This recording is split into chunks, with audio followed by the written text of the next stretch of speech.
Hello friends, आज 1 मई है, मज़दूर दिवस।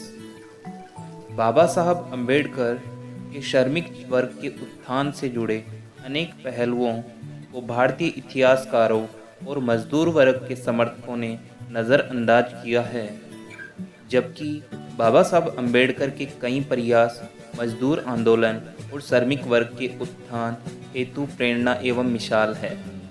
आइए आज हम बात करते हैं मजदूर दिवस के अवसर पर बाबा साहब के कुछ प्रयास, जिन पे नज़र डालते हैं। पहला प्रयास बाबा साहब अम्बेडकर का था।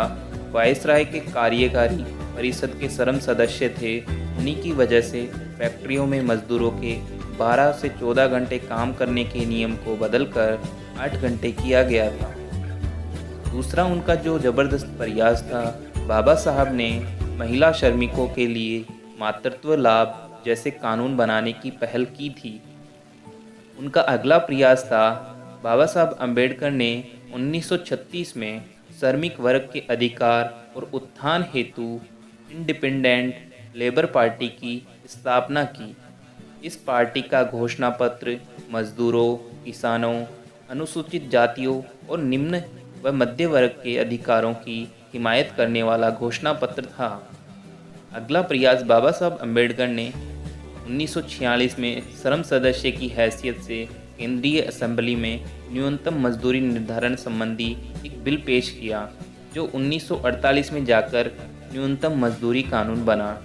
बाबा साहब अम्बेडकर ने ट्रेड डिस्प्यूट एक्ट में संशोधन करके सभी यूनियनों को मान्यता देने की आवश्यकता पर जोर दिया। 1946 में उन्होंने लेबर ब्यूरो की स्थापना भी की।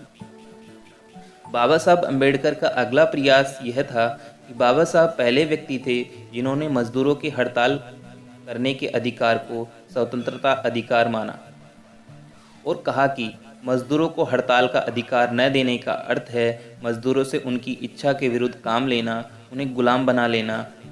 1938 में जब बम्बई प्रांत की सरकार मजदूरों के हड़ताल के अधिकार के विरुद्ध ट्रेड डिस्प्यूट बिल पास करना चाह रही थी, तब बाबा साहब ने खुलकर इसका विरोध किया था।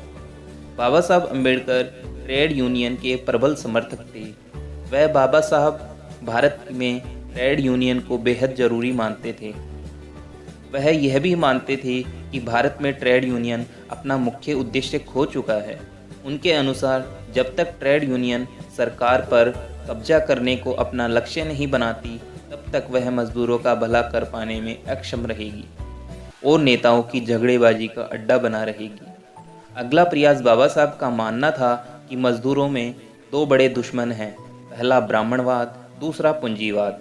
देश के श्रमिक वर्ग के उत्थान के लिए दोनों खात्मा जरूरी है। बाबा साहब का मानना था कि वर्ण व्यवस्था न सिर्फ श्रम का विभाजन करती है, बल्कि श्रमिकों का भी विभाजन करती है। वह श्रमिकों की एकजुटता और उनके उत्थान के लिए इस व्यवस्था का खात्मा होना जरूरी मानते थे। बाबा साहब अम्बेडकर का अगला प्रयास, बहुत ही कम लोग इस बात को जानते हैं कि बाबा साहब भारत में सफाई कामगारों के संगठित आंदोलन के जनक भी थे। उन्होंने बम्बई और दिल्ली में सफाई कर्मचारियों के कई संगठन स्थापित किए। बम्बई म्यूनिसिपल कामगार यूनियन की स्थापना बाबा साहब ने की थी। इन तमाम कामों और प्रयासों के बावजूद भी विडंबना ये है कि आज भी बाबा साहब अम्बेडकर को याद नहीं किया जाता। मजदूर दिवस, इसे मई दिवस भी कहते हैं, अंतर्राष्ट्रीय श्रमिक दिवस भी कहते हैं, 1 मई को मनाया जाता है। मजदूर दिवस को आज भी एक खास विचारधारा से ही जोड़कर देखा जाता है। यही वजह है कि भारत में मजदूर दिवस के मायने समय के साथ सीमित हो चुके हैं। आज ज़रूरी है कि किसी खास विचारधारा से प्रेरित होकर मजदूर दिवस को देखने की बजाय यह देखा जाए कि भारत में वास्तविक हितैषी कौन था। वह कौन था जिसने न सिर्फ उनके हक की बात की, बल्कि उनके लिए ठोस काम किया, जो आज भी चला आ रहा है। इस मायने में भारत में बाबा साहब अम्बेडकर के आगे कोई भी नहीं ठहरता। आज कोई चाहकर भी उन्हें नज़रअंदाज नहीं कर सकता। एक ही बात कहूँगा कि जो लोग 14 घंटे काम करते थे, 12 घंटे काम करते थे, आज 8 घंटे काम करते हैं। ये सब बाबा साहब अम्बेडकर की देन है। एक बार फिर से आप सभी को अंतर्राष्ट्रीय श्रमिक दिवस की बहुत बहुत शुभकामनाएं। मैं आज़ाद टीम से अविनाश। धन्यवाद आप सभी का।